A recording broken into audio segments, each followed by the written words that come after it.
grabe itong mga kasama ko dito sa gilid, parang mga lasing, char.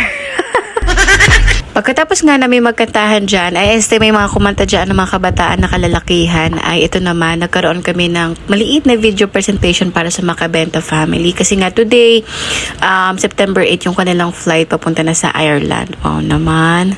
Masasabi ko talaga na napakabuti ng mga parents na to, si Ate Rhea at saka si Brother Ariel, kasi makikita mo doon sa mga anak nila kung paano sila, magalang sila, mabait sila, sweet sila, thoughtful sila, and palagi silang nag-share ng testimony nila patungkol sa Diyos.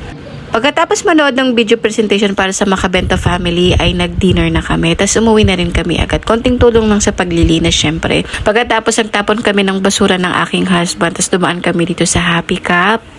Tapos nauna na nga ako humiga dito sa kwarto. Tapos itong anak ko napaka-sweet talaga. O sinubuan pa ako. Basta lagi niya ako hinahanap pagka hindi niya ako nakita. So yun lamang po for today's video. Ingat po kayo. Bye!